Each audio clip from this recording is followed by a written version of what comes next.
Hello my dear students, welcome all of you to my class. Today we will continue with the chapter 7 history, and that is the revolt of 1857.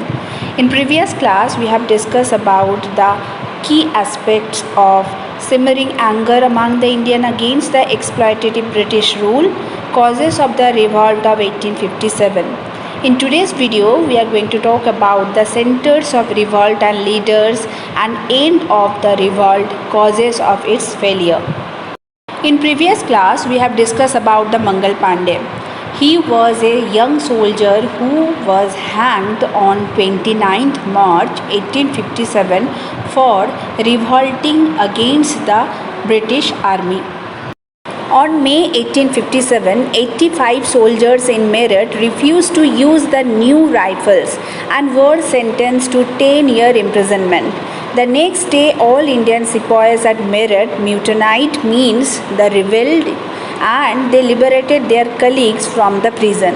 The soldiers set British residences on fire and massacred British men, women and children. Some of the rebellions later proceeded towards Delhi. All the rebellion marched to Delhi and declared the powerless Mughal Emperor Bahadur Shah as the Emperor of India and the official leaders of the revolt. After a lot of hesitation, Bahadur Shah wrote letters to all the rulers of India urging them to organize a confederacy of Indian states to fight the British. The next topic is the revolt spreads. So large part of North and Central India mainly and Bihar joined the revolt. The important centers of the revolt were Delhi, Kanpur, Lucknow, Bareilly, Jhansi and Ara in Bihar. Now we are going to talk about the main centers and leaders of the revolt. तो झांसी पे कौन था? रानी Lakshmibai, one of the greatest leaders of the revolt, challenged the British when they, on the pretext of the doctrine of lapse, refused to recognize the right of her adopted son to the throne of Jhansi. She was joined by Tatia Topi and together they captured Gwalior. Her courage and bravery were appreciated by her opponents. She died on 17 June 1858 fighting the British. In Kanpur, it was Nana Sahib. So Nana Sahib led the revolt in Kanpur. He expelled the British and declared himself as the Peshwa. He was supported by Tatia Topi and Ajimullah. In December 1857, the British recaptured Kanpur and Nana Sahib fled to Nepal. The revolt in Ara was led by an old chieftain or leader, Kunwar Singh of Jagdishpur. He organized rebel groups in various parts of central India and Uttar Pradesh. He was able to free parts of Bihar and extended support to rebels in Kanpur and Lucknow. He finally died in April 1858.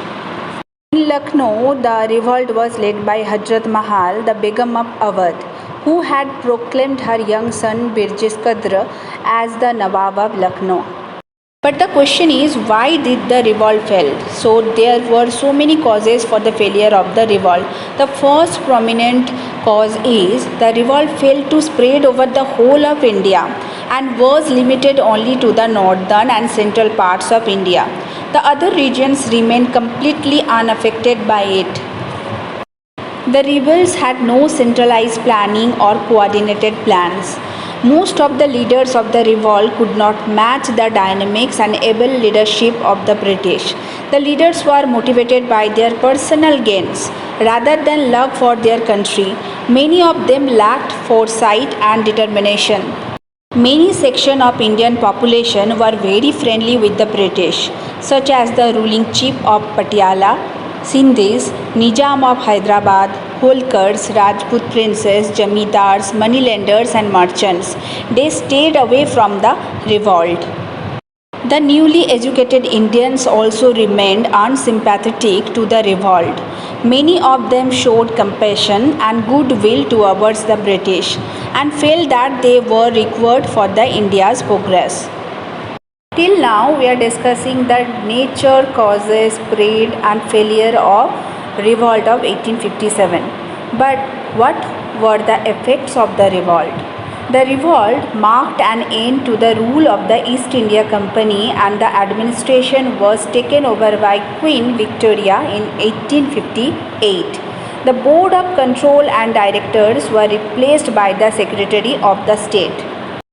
The British Parliament passed an act in 1858, and the power was shifted from the East India Company to the British Crown. So now the British government accepted direct responsibility for ruling India. The British promised the Indian rulers that their kingdoms will not be annexed in the future. Okay, the Indian rulers could pass on their kingdoms even to their adopted heirs or successor, but in return the rulers had to accept the paramount sovereignty of British monarch. The Indian rulers had to rule as subordinates of the British crown. The British crown promised not to interfere in the social and religious practices of the people. A general pardon was granted to the rebels except those who were guilty of killing British subjects. So after that, on the other hand, Sikhs, Gurkhas, Pathans who helped in the suppression of the revolt were recruited in the army in large numbers. So the revolt proved to be a major source of the inspiration and raised patriotic sentiments among the people. So my dear children, that's the end for today's session. We will meet in our next class with new topics. Till then, bye. Take a very good care of yourself and happy learning.